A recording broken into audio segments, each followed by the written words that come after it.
Hey everyone, a very good evening to all of you present here. My name is Mukul and I'll be your host for this session. So, it's great to see that we have a lot of people interacting with us in the chat box, and I definitely take out some time to read out who else is present with us here. And you could also tell me from where you guys are joining us today. It's great to see that a lot of people want to use Elasticsearch in their hack, and that $100 cash prize is waiting for you guys. So definitely do on that. Hey Shivani, hey Dimple, hi everyone. We'll be starting with a session shortly. Yeah, hi Sajil. Dollar hundred cash prize is something I'd not want to waste. Yeah, definitely Maverick. Will make sure you get the required help.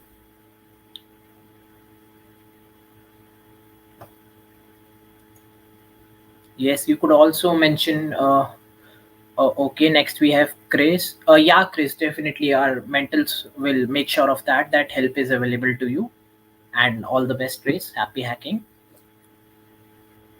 We have a lot of people joining us here today. Uh, Python Geek been waiting for this one. Yeah, sure. I'm sure a lot of people are out there. I've been looking forward to especially this session today. Okay, so let us begin now. Yes, so I wholeheartedly invite you all today to this pre-hackathon speaker session at hackCBS 4.0.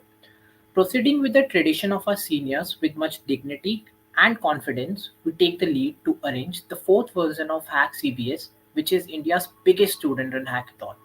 Utilizing the advanced time zone this year at hackCBS 4.0, we'll have loads of speaker sessions consistently. To know the timetable, you can even take a look at our website, that is hackcbs.tech. So, along these lines, we desire to make these sessions a noteworthy and sagacious experience for all of you. So, let us start with our much anticipated session. Now, talking about today's session, this session will cover in detail the valuable insights on getting started with Elasticsearch. With that said, let me introduce you all to the speaker of this session, Arvind.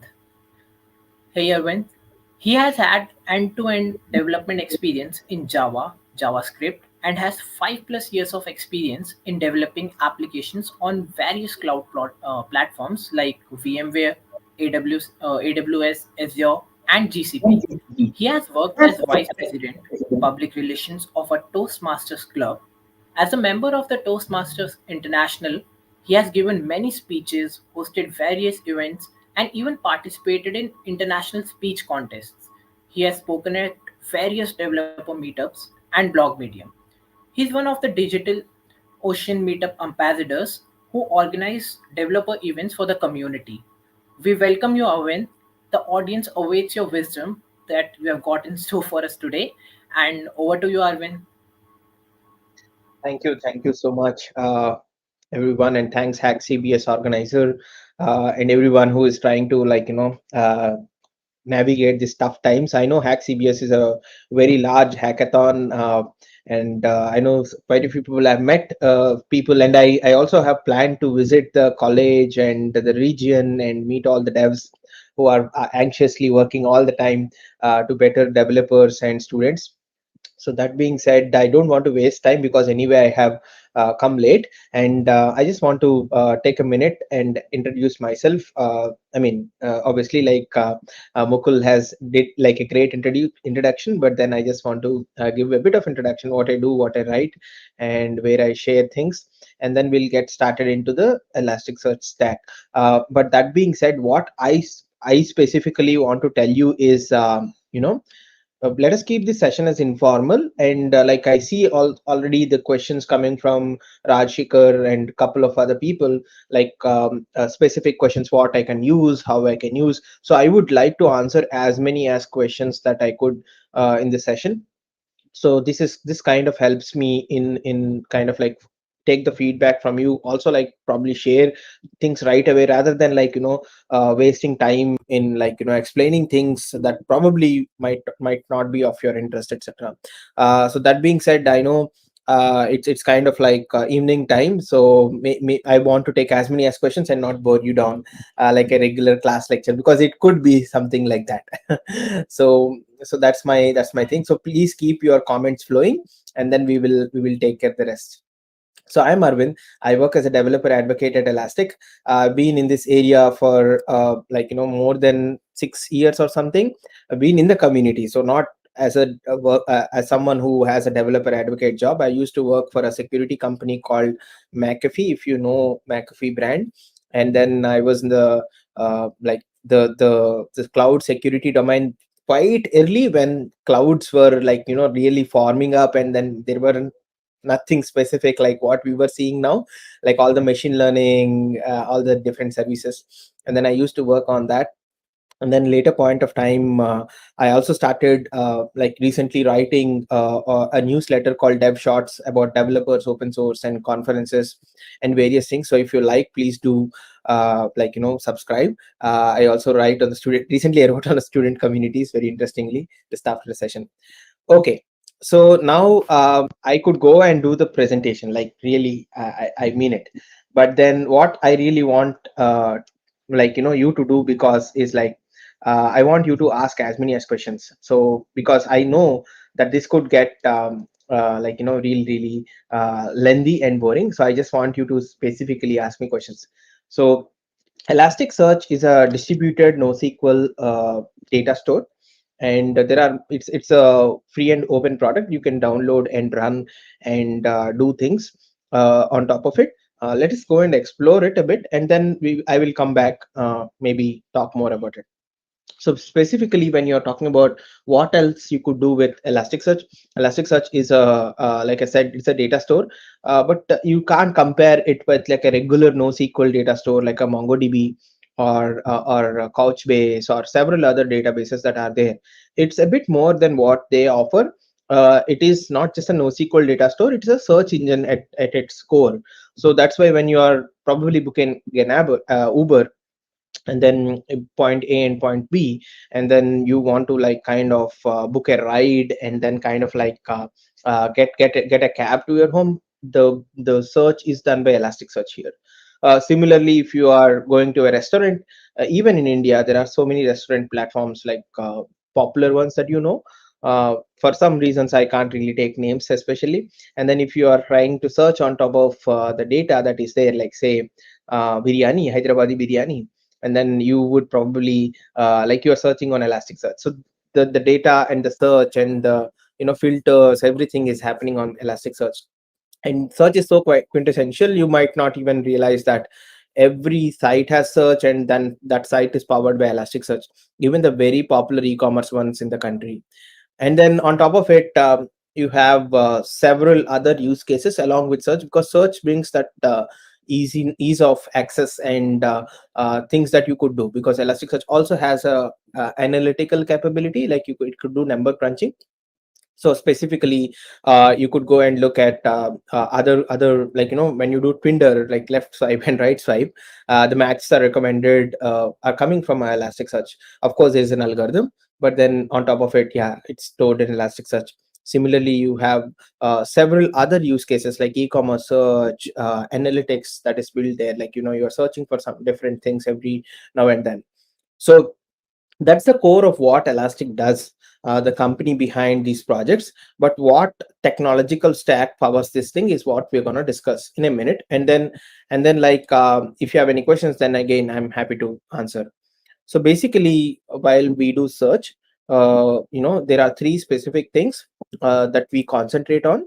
One is Elastic Enterprise Search, which is again like a search engine that you could download and do everything with it, like build your search experiences, build your, if you are writing a React app, if you are a JavaScript or a TypeScript dev, you could do that for a search engine for your application, like you are using Next.js application or something like that. Similarly, if you are using Elastic, if you want to be a DevOps engineer, or want to get into systems engineering, then you would obviously get to around see something like traces, I mean distributed tracing, logs, DevOps related terminology, observability, monitoring, and all. So Elastic observability is something that every DevOps engineer would really relate to, we solve a lot of like Elastic is very popular for logs, and then on top of it, traces, metrics, etc. So you could also learn more about the DevOps side of things as well, and also machine learning and anomaly detection in the observability part. Similarly, like you have elastic security, which is nothing but threat hunting, like your regular endpoint security use cases, like your anti-malware use cases. And then, but it's not just that, it's also like collecting such data and making it usable, etc. So these are the slides that explains the example in much detail, but then I'm just skipping that in the, like, so that we could talk more. So this is how the security one would look like. It will. This is called resolver, wherein it shows how the program or the executable has executed, what it has done, how it has created, etc., etc. So all these three solutions powered by a common free and open stack, which is Elasticsearch, Kibana, and Logstash. I mean, many people would relate it to as ELK stack, ELK. If you have heard in the DevOps area, you would definitely relate to it. But if not, like this is a very popular stack as well. So I mean, Elasticsearch is the heart and soul for everything.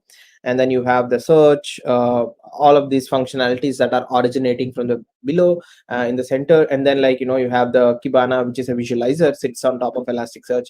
And then Beats and Logstash, which is a data ingestion techniques that we use. Beats is a data shipper, where it's like a Golang library that you could push out the data from the source. And then Logstash is like an written in JRuby, but now in Java mostly. And it has also more than 350 plugins that you could integrate with, likes of WhatsApp, Telegram, to something like your syslog ng server, a wide variety of input plugins that you could collect data from, and then, like ship it to Elasticsearch, or even something like AWS S3, etc. So Logstash is also can also work like a ETL workflow engine that you could look at. So all of these are things that you kind of probably want to use it, and each one of them that I'm talking about today in the session is like kind of free and open. So you could go to elastic.co, elastic.co, and you would simply be able to, like or like go to elastic.co/downloads, and then you'll see all the products can be downloaded. And then you could simply, like kickstart from your own MacBook, or the whatever the laptop that you are having. So it's quite easy that way to kind of use the product as well. So on top of it, Elasticsearch, the entire stack is cloud agnostic. That means you can deploy it on any cloud, any type of OS, be it Windows, Linux, and various flavors or distributions of Linux as well. So it is quite possible to do that. You could also run it on Kubernetes if you are into cloud native and you are very much well versed with Kubernetes technology. Like you could also use it as an operator on the Kubernetes. So that is entirely a different ocean altogether. And you could also ask me, and I'm happy to explain that. Uh, yeah, I think at this point of time, I would like to take a break and see, rather than probably stop talking. And uh, yeah, so take any questions. So if there are any questions, I'm just going through the comments. Okay.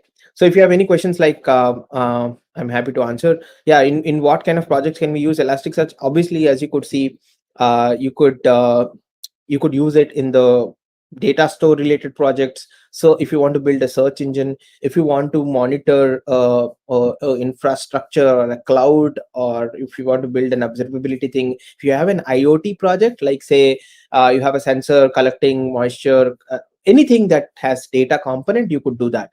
If you want to, like the best way that I could suggest is, like, you could visualize your home Wi-Fi, like who is connecting, and how many connections, traffic, uh, devices, if someone is trying to, like access your Wi-Fi without your knowledge. So all of that, like so many things that you kind of like you use that as well. So that's interesting. So any other questions that I see? So there are many use cases actually. Important features, I'll explain that. I'll talk about that definitely. What are those important features in the coming sessions? Okay, in the coming slides. Huh. Search engine at its core, because Elasticsearch is a we are at the right slide actually. Elasticsearch is a search engine like your Google, but for B2B. So whatever, you can index data into Elasticsearch and you can search that. You could put a search bar and you search it. So you type whatever you want. It does typo correction, face setting, and all of those search related things that you wouldn't naturally see in your regular databases. It is specifically a search engine because it is faster, it scales to large petabytes of data, and it also gives you relevant results. Say, for example, if you are typing something like Paytm, it would show up the link that you have related to it. Now, that being said, don't assume that from a Google sense, like, you have links and you scroll through the web and you have. No, it's not just for that. Say, for example, if you are searching on Zomato or Swiggy for a specific dish, that means you are searching for a dish and then you want relevant information like restaurants, ratings, etc. So all that needs some sort of a right engine to deliver that. So Elasticsearch is one such thing that you could do that with it. Or if you are, because it also has an analytical component, like, you could do analytics on top of it, like, say, how many people have ordered the food, how much is the minimum order value, maximum order value, which region. It also has a geological component as well, like you could map that location, like, say, how many orders are coming from Bangalore, how many orders are coming from Delhi, and how many orders are being delivered from Delhi to a specific region in NCR. So you could do all of that computational thing along with Elasticsearch. So those are the things that makes it very unique and special. And all of that as available as an API. Only you need to sanitize or bring the data, and then you could query the data as and when, however you want to do. So that's the core thing. You have any other questions that anyone else? Yeah. So can you explain the IoT part a little bit? Okay, yeah, it's simple. See, say, for example, if you have a Raspberry Pi, and then you are probably, you have a multiple sensors and you start to get data from the sensors, and then you could ship that data coming onto from that sensors to a specific Elasticsearch instance. And then you could start analyzing the data. Say, for example, the trend of moisture in the soil based on different seasons. Like, it's very good agricultural use cases. Recently, I have seen the French military does something very very similar. I couldn't recollect. I think they were kind of like doing what do you call a pattern detection on something like flights using Elasticsearch. So all these are very good use cases for you to kind of like learn. I believe, like, I'll explain more. I'll probably give you more information as we go, and then, like, you will be able to understand better. So let me kind of like show you some example because I think quite a few are probably like yeah, maybe I'll show the example later, but then, like, let me explain you the terms. Maybe I will go deep and then you might not be able to understand. So Elasticsearch is a distributed system. So when we call Elasticsearch, to start to call an Elasticsearch instance, we call it as a cluster. So a cluster is a bunch of nodes work together to form, and then, like, we call this Elasticsearch cluster. And you get to know about questions like, how many nodes does your Elasticsearch cluster have? These are basic questions that people generally ask, like, when you are saying, like, oh, X, you have come up with a problem, and then you kind of like you will get to ask about these sort of questions actually. So as cluster is a bunch of nodes of Elasticsearch, and then they kind of form, and then that is the basic entity in Elasticsearch. And then when I talk about nodes, like I said, like, bunch of nodes, right? What are those nodes? So these are nodes which talk to each other under the subnet, the internet. Like, for example, if you open your command line instance on your laptop and start Elasticsearch, like, just type Elasticsearch, I mean, when you download and you start the binary, and then that forms a single node your laptop becomes a one single node of Elasticsearch. If you open another command line instance and then start another process of Elasticsearch, that means two processes are running, then it becomes a two node Elasticsearch cluster. So usually we don't recommend running it on the same laptop, obviously, because for various use cases. But then like in cloud, what people do is like they spin up different VMs to run this individually, and each machine becomes a node, and it does all the distributed parallel computing, etc. Because the queries, when you're asking, it is not getting worked on one specific machine, it is getting parallelized over multiple nodes, distributed fashion, and then it collects all the data. That's why it is able to deliver you results much faster. So that's the core and basic use case actually. So like I said, this node runs the Elasticsearch. That's why we call it as Elasticsearch node. A node can be a virtual machine, a container, and can also run any operating system. There are a bunch of operating systems that we support, which includes everything like something like Solaris as well. So you could go and look at out. If you are using Windows, there is also MSIs, the binaries which are specific for Windows. So that is there. Now in these nodes you store the data, so that's what I'm coming to actually. And that data you start querying using the REST API. You don't use a SQL query to query Elasticsearch. You could as well, that is also a possibility, but then people use REST API. So because we are all in the website, and then we know how to integrate APIs, and it's quite easy to also use. I believe many of you might also know how to integrate and use REST API as well. So basically an index is a basic unit in Elasticsearch, like a table in your database, so where all the data gets stored. But an index is a logical home, it's not a physical home. Like the data can spread across multiple nodes, like the nodes that I'm showing here. The data can spread across these nodes, but an index is something like a logical reference that will let you query the data that is spread across multiple nodes. Say for example, if your index name is apps, right, and then you could kind of like query the apps, but the data is spread across, so it will query the entire three nodes, etc. Of course you could do all sorts of configurations. Okay, make sure that my data is all only getting to these particular two nodes. You could do all of that. Of course we don't recommend again, because it damages the fault tolerance capabilities, but then still you could do all of that. So similarly, like indexes contain shards, and shards contain like more things. I don't want to again confuse you. Say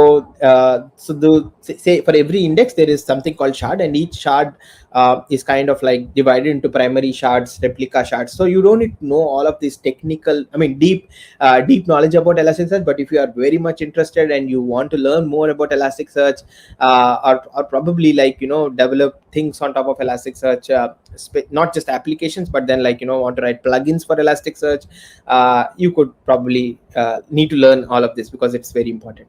So yeah, basically there are something called primary shards and replica shards. So replica shards, as you could see, is like a copy of the data that is available, and then that is spread across to multiple other nodes as well.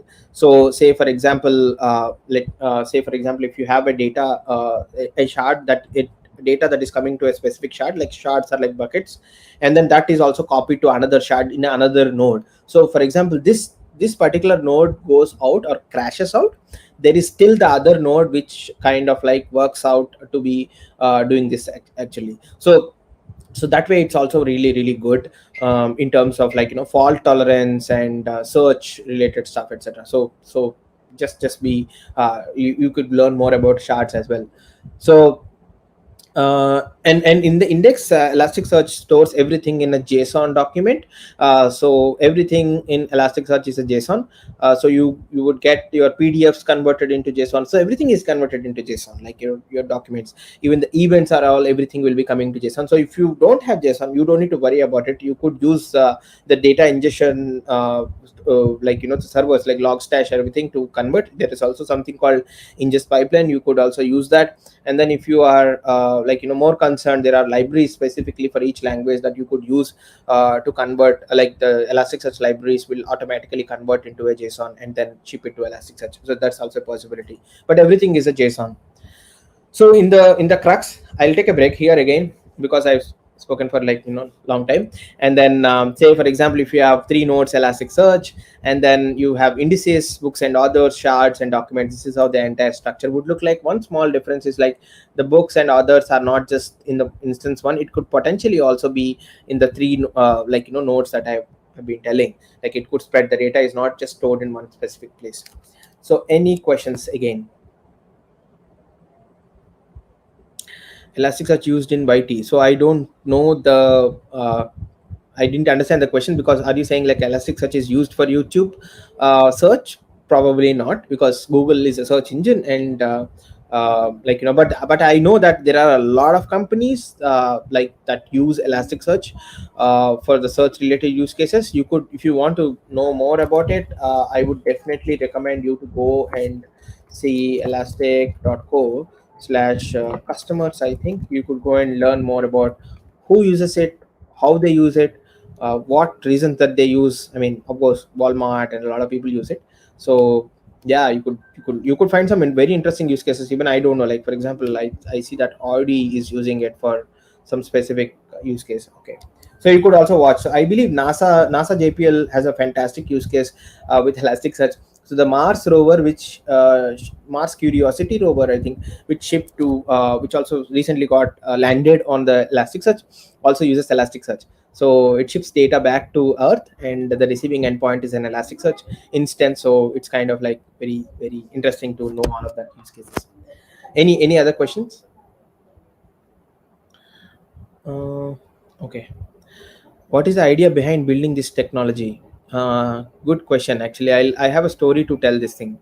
So basically, our founder is Shai Bannon. He's Israeli, and then Shai is in Shai. I think like he moved to London, and then he start one fine day. He was his wife is preparing for a chef exam.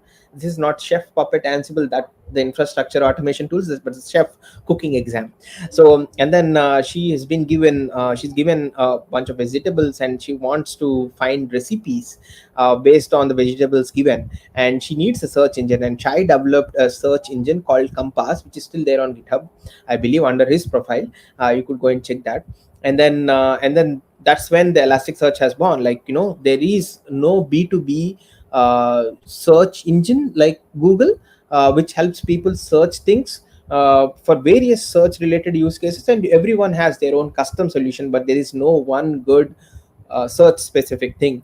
So I believe Elasticsearch has done wonders in that area, and on top of it, like the DevOps area, security. Now it has become a general purpose data store, I believe.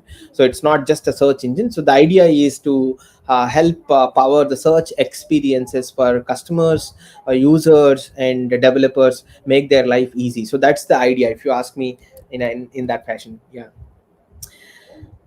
What is the difference between indices and stats? Very good question. So I personally feel I can explain that. I can go deep into it, but basically, indices are logical home for your data. Shards is the place where the data gets really stored on the disk.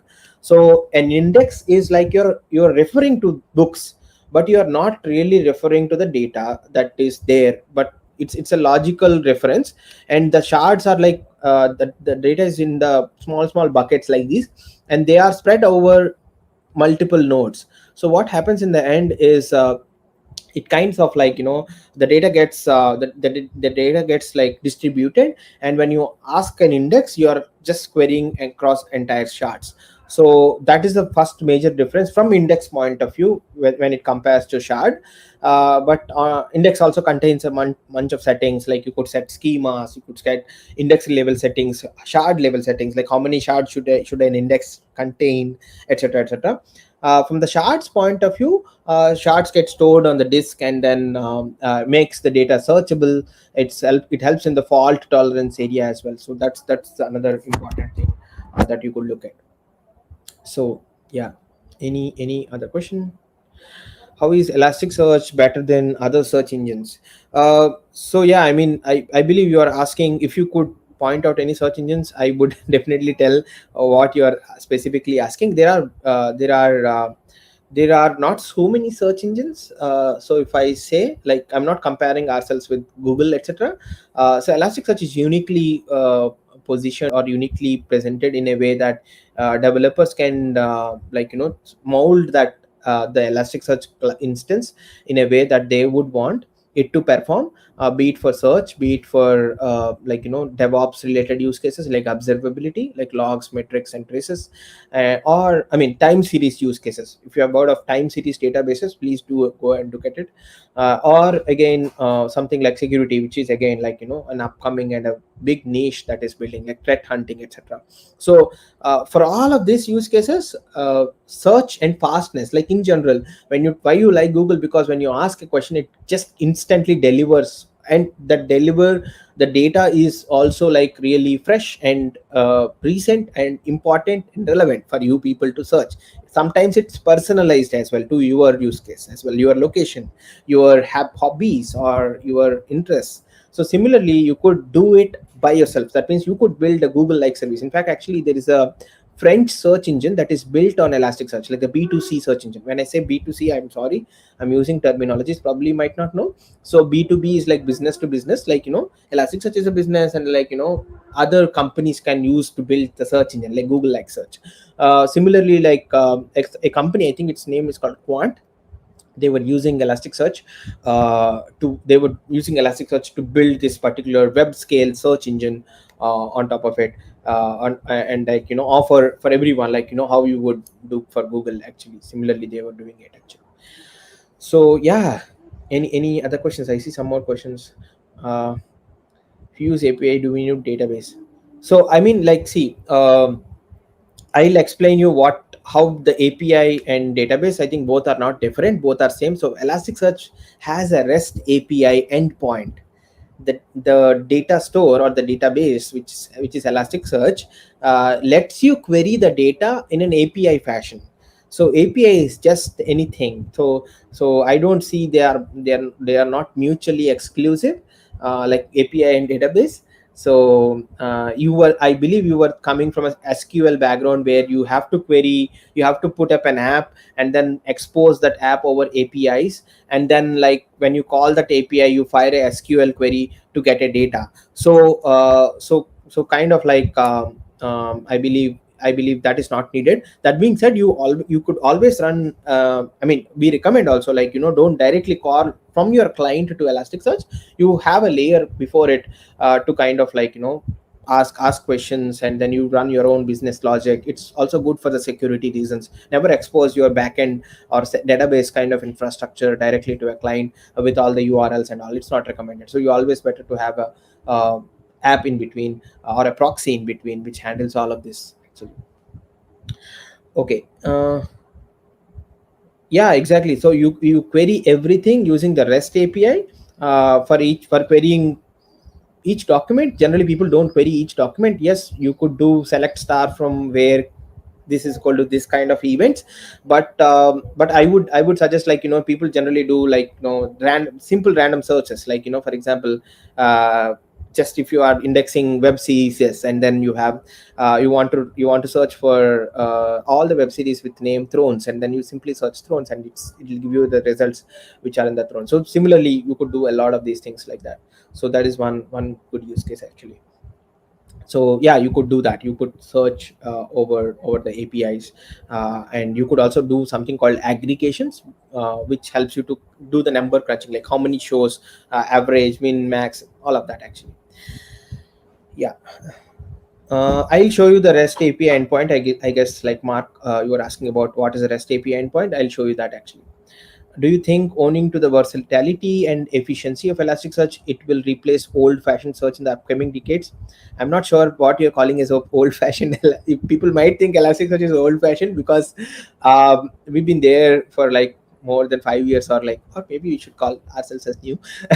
So it's been there, and a lot of websites or sites that you see in the wild are already powered by Elasticsearch, and this technology that we are talking about, it's quite popular already.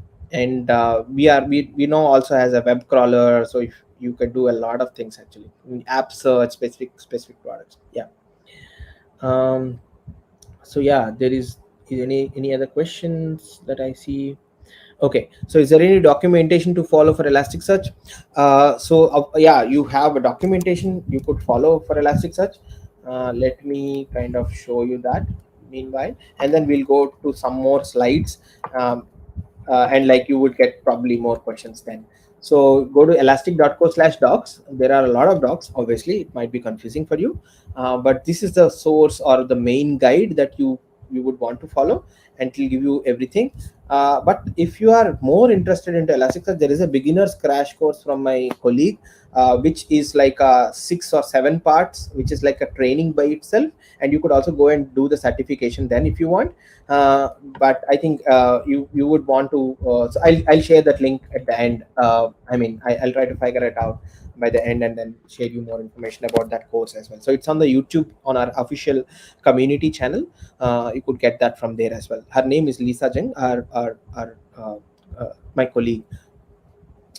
So yeah, I mean, going forward a bit more into Elasticsearch. So Elasticsearch also has different nodes. Like I said, it's a distributed system, multiple nodes are there, and then each node has a specific role, like the master node, data node, ingest node, ML node, different nodes for different use cases, and each node can do that specific work.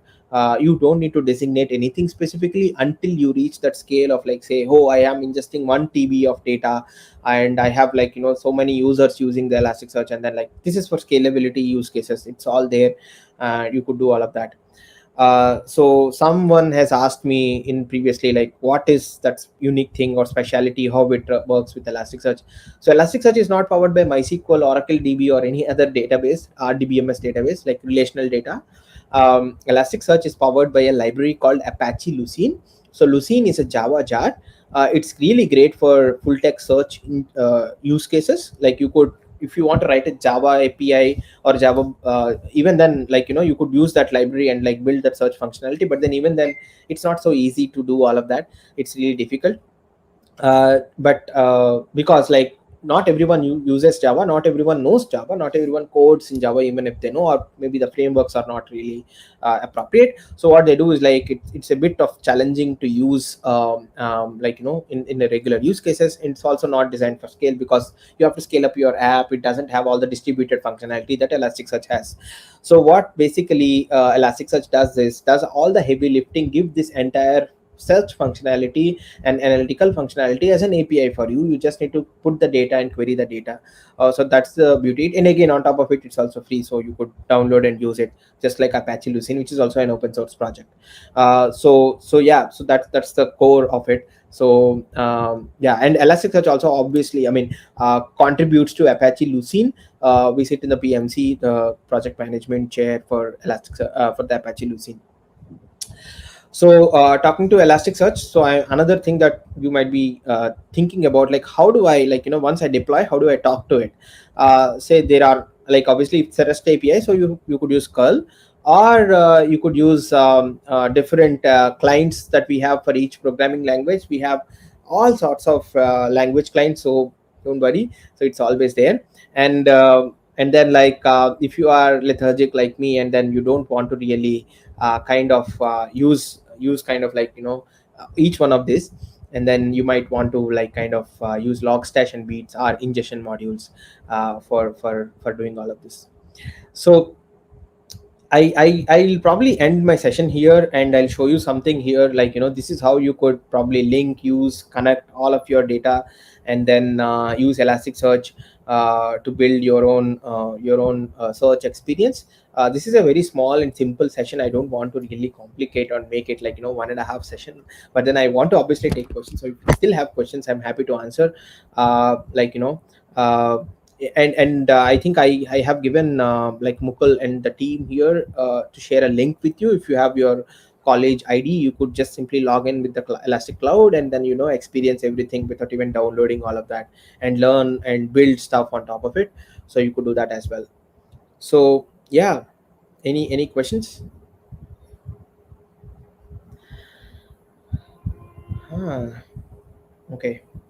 So one more thing I guess I could show you is the cloud.elastic.co, and the let me create a new deployment. So So this is the cloud.elastic.co. You could create a free account as well if you don't have your college ID. If you have a college ID, I think there are some advantages in doing it. So let me spin up like in Mumbai, and then for the general purpose, and then I'll write search, and then create a deployment. So while this is getting deployed, so this is how you create a deployment. It's simple, and it kind of um, you could log into it and then use it. So yeah, it will take probably a minute or so to kind of to create this deployment, or 5 minutes actually I said. But let me see if I could use the previous deployment to showcase how this would work. So once the deployment is ready, it is available under you could see Elasticsearch, Kibana, APM, all of these enterprise search being deployed. So if I open enterprise search, it will take me to that search engine console, and then I could do that. So let me so I'm just going a bit faster, but then you understand what I'm trying to do, right? I'm just trying to showcase once you deploy and do all of this. So this UI, whatever I'm showing, is called as the Kibana. So Kibana is the UI for Elasticsearch. So you need to definitely use that one for it. So say for example, if you want to kind of use our new crawler to crawl the data, so you could use that crawl, use a web crawler, and you could type any, say for example, the my favorite gh client website, or cli.github.com. I'm just trying to showcase you something really big. So if you see that GitHub has its own command line agent, you could try talking to the GitHub APIs or the platform, and it also has the manual. This is the manual that it has, and it has a lot of commands, but it doesn't have a search functionality. So if you want to build a search functionality for something like this, you could go and copy that and say validate domain, and it does validations, and then you could just add the domain, and that's it. You could start a crawl, and it will crawl all the data that is there here, like the information, like, and then you could start doing a search on top of it. So you would be able to see that in the in the documents here once the crawl starts. Yeah, as you could see, the documents have started. And if you want to build a search UI on top of it, like click on the search UI, which is again another open source project that we have, and select the title. As you could see here, whatever I'm trying to select, title, and filter fields are, let's say, maybe keywords, and sort field, okay, let me leave that. And then URL, yeah, where I want to go. And thumbnail, if there is a thumbnail, say for example, if it's a movie, and then you will obviously have the poster, right, as a thumbnail. So I'll just not use any thumbnail field as well, it's optional. And then I click on generate search experience. It will generate a React based app for me that I could download, and then I could put my own CSS like Tailwind, etc., and then start using that. Say for example, if you see, it says PR. So if I search for it, it shows. Unfortunately, I have not selected a lot of things, but otherwise you will see that selections as well. Say, for example, if I select more filter fields like domains, and sort fields like maybe ID. Let's see what happens. Oh, it's not generating for some reason. But then like you will see also, yeah, it's there actually. I'm sorry. So if these that how many domains, if you have multiple domains the data is coming from, you could do all of that. And automatically do this autocomplete for you, and does all the search related things. You could also configure the synonyms, like say for example, if you want to say gh is say for fun GitLab. So if you search for GitLab, obviously you wouldn't find GitLab and GitHub in one place because they are competitors. But then you could type for GitLab CLI, and then it will still show the GitHub related information, because I have typed GH is GitLab. So you could create such synonyms. You could also create curations, like what data to be shown on top of it. So these are like search layer on top of Elasticsearch. On the other hand, if I go to the Kibana point of view, let me go to the, I hope I'm typing the right URL. Okay, yeah, it's not there. So let me go to the Elasticsearch. Where did I go? authenticating. This is a good place to go. Oh, it brought me there. So basically, you could go to the cloud console again, and then you could open the Kibana, and then there you would also find interesting things like say, so if I click on open, it takes me to the Kibana, which is the UI for this entire the Elasticsearch data that you could do. Many people use Kibana for wide variety of reasons. If you have more UI, you want to do more UI centric things, you could also do that. So yeah, these use cases, and then yeah, so all of this actually. So good. I guess I have shared good amount of content and information. So if you have more questions, you can obviously DM me. There is also a demo site if you want to see everything with the data, and you could go and like take a look at that demo.elastic.co. I'll share each one of this in the comments so that the organizers could share it to you. So what else yeah, I'll share all of that as I mean some more links if you have more questions. So any other questions, this is the right time to ask, because I'm kind of done with my session and as well as the demo.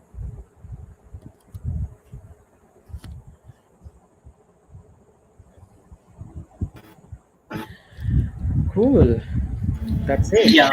Hi. So it was a great session, Arvind, and I think we have one question here from Rajshikar Pandey. He says, "Can you give some project ideas in which we can use Elasticsearch?"